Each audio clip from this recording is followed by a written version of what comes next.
आणि यानंतर एक सगळ्यात मोठी आणि महत्त्वाची बातमी समोर येते। राज्यातील सगळी दुकानं 24 तास खुली राहणार आहेत।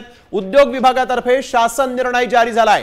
हुक्का पार्लर, देशी बार वगळून हा निर्णय घेण्यात आलाय। दारूची दुकानं, बार परमिट बंद राहणार आहेत, तर उद्योग विभागातर्फे शासन निर्णय जारी झालेला आहे। यावेळेस एक महत्त्वाची बातमी आपण बघतोय। महाराष्ट्र सरकारने ऐतिहासिक निर्णय घेतलाय। दुकानं 24 तास खुली ठेवण्यात येणार आहेत। राज्यातील सगळी दुकानं 24 तास खुली राहतील, परंतु यावेळेस एक अतिशय महत्त्वाची बातमी, दारूची दुकानं तसंच परमिट रूम जे आहेत ते बंद राहणार आहेत। हुक्का पार्लर्स जे आहेत ते आणि देशी बार वगळून इतर सर्व दुकानं आता 24 तास राज्यात खुले राहतील। उद्योग विभागाने हा शासन निर्णय जारी केलेला आहे। एक महत्त्वाची बातमी आपण बघतोय। दुकानं 24 तास खुली ठेवण्याचा निर्णय झालेला आहे।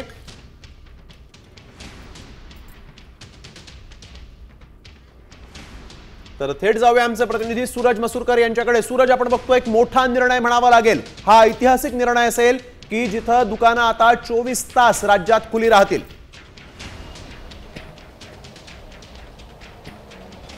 निश्चितच स्नेहिल, उद्योग विभागाने या सर्व संदर्भात स्थानिक स्तरावरती निवेदन मागवलेली होती आणि त्यानंतर हा खूप मोठा ऐतिहासिक निर्णय म्हणावा लागेल। खाद्यगृह असतील, हॉटेल्स असतील आणि इतर दुकानं असतील, ती आता 24 तास जे आहे ती सुरू ठेवण्यासाठी परवानगी जी आहे ती उद्योग विभागाने दिलेली आहे। मात्र यामध्ये जे आहे ते बार असतील, डान्स बार असतील, तसेच इतर जे देशी बार असतील आणि हुक्का पार्लर असतील, असे जे काही हॉटेल्स आहेत या हॉटेल्सला मात्र परवानगी नाही आहे। मात्र इतर जी खाद्यगृह असतील, हॉटेल्स असतील, अशा हॉटेल्सला परवानगी दिलेले आहे। त्यामध्ये देखील काही नियम आहेत की 24 तास जर का तुम्ही तुमची दुकानं सुरू ठेवताय तर त्या ठिकाणी काम करणारे जे कर्मचारी असतील त्यांना विश्रांतीसाठी वेळ देण्यात यावा, असे काही जे महत्त्वाचे नियम आहेत ते देखील घालून देण्यात आलेले आहेत। मात्र ही सगळ्यात मोठी स्नेल बातमी म्हणावी लागणार आहे, कारण या संदर्भात स्थानिक स्तरावरती आणि पोलिसांकडून देखील विभागाने जे आहेत ते निवेदनं मागवलेली होती। त्याच्यावरती चर्चा झाल्यानंतर हा खूप महत्त्वाचा निर्णय जो आहे तो उद्योग विभागाने आज जारी केलेला आहे। हॉटेल्स असतील, इतर खाद्यगृह असतील आणि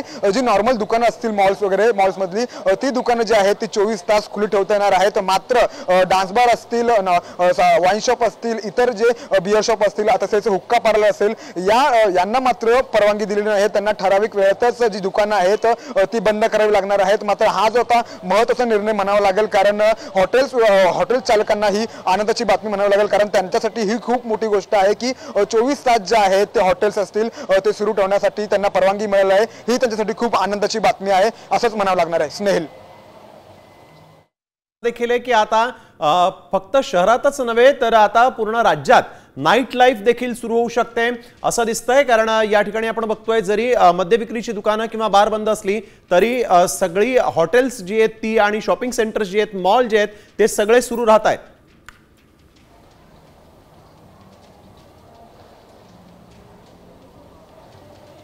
निश्चितच स्नेहिल, 24 तास जर का आता परवानगी मिळालेली आहे, मात्र मिळाले असल्यामुळे कुठेतरी आता जी नाईट लाईफ आहे ती सुरू राहील। कारण जे खाद्यप्रेमी असतात त्यांना रात्री ते जास्त करून बाहेर पडतात आणि त्यानंतर त्यांना हॉटेल्स कधीतरी बंद मिळतात। मात्र आता या निर्णयामुळे कुठेतरी ही जी नाईट लाईफ आहे ती सुरू राहणार आहे। खाद्यप्रेमींसाठी देखील ही आनंदाची बातमी म्हणावी लागेल, कारण 24 तास हॉटेल्स जे आहेत ते सुरू असल्यामुळे त्यांना 24 तासामध्ये कधीही, म्हणजे रात्री म्हणा किंवा मध्यरात्री म्हणा, त्यांना हॉटेल्स खुले मिळणार आहेत। मात्र मद्य विक्रीची दुकानं असतील, वाईन शॉप असतील, यांना परवानगी नसणार आहे आणि म्हणून कुठेतरी आता जी नाईट लाईफ आहे ती सुरू होणार आहे। राज्यभरात ठिकठिकाणी बऱ्यापैकी जे हॉटेल्स आहेत ते 24 तास आपलं हॉटेल चालू ठेवू शकतील। मात्र त्यामध्ये देखील काही नियम आहेत, जसं की हॉटेलमध्ये वेटर असतील किंवा इतर कर्मचारी असतील, त्यांच्या विश्रांतीची वेळ, हे सर्व नियम पाळूनच तुम्ही 24 तास हॉटेल जे आहेत, हॉटेल असतील किंवा इतर खाद्यगृह असतील ते तुम्ही सुरू ठेवू शकता। असे नियम जे काही आहेत ते महत्त्वाचे नियम उद्योग विभागाने घालून दिलेले आहेत आणि हा खरंच खूप एक ऐतिहासिक निर्णय म्हणावा लागेल। खरं म्हणजे जे व्यापारी आहेत, जे हॉटेल्स चालक आहेत, त्यांच्यासाठी हा खूप महत्त्वाचा आणि मोठा निर्णय म्हणावा लागेल। आणि तसंच दुसरे म्हणजे खाद्यप्रेमींसाठी हे खूप महत्त्वाचा निर्णय म्हणावा लागेल, कारण अपरात्री रात्री अशा बरेच जे खाद्यप्रेमी आहेत ते बाहेर पडतात आणि विविध हॉटेलसाठी ते बाहेर पडलेले असतात आणि त्यामुळे कुठेतरी हा जो 24 तास हॉटेल्स आणि खाद्यगृह सुरू ठेवण्याचा निर्णय हा खूप दिलासादायक म्हणावा लागेल। स्नेहिल, बिलकुल।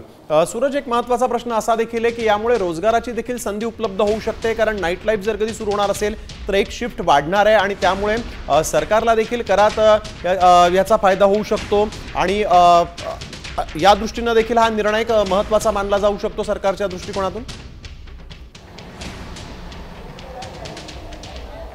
निश्चितच स्नेहिल, जर का 24 तास हॉटेल्स आणि इतर खाद्यगृह सुरू ठेवण्यात येणार आहेत तर त्यामुळे नक्कीच कुठेतरी जो रोजगार आहे, इतर जे माणसं आहेत त्यांना देखील कुठेतरी एक रोजगाराची संधी उपलब्ध होऊ शकते आणि यामुळे कुठेतरी राज्य सरकारच्या करामध्ये देखील वाढ होऊ शकते. खरंच खूप एक महत्त्वाचा निर्णय म्हणावा लागणार आहे. 24 तास हा एक अतिशय महत्त्वाचा निर्णय आहे. त्यामुळे अर्थातच कशा पद्धतीनं आता या निर्णयानंतर अंमलबजावणी होते हे देखील पाहणं तितकंच महत्त्वाचं राहणार आहे. धन्यवाद सूरज, आपण दिलेल्या सविस्तर माहितीसाठी. तर आता महाराष्ट्र सरकारने एक मोठा निर्णय गेलेला आहे. यावेळेस राज्यातली जी दुकानं आहेत ती 24 तास खुली राहणार आहेत, परंतु मद्य विक्रीची दुकानं आणि बार्स बंद असतील.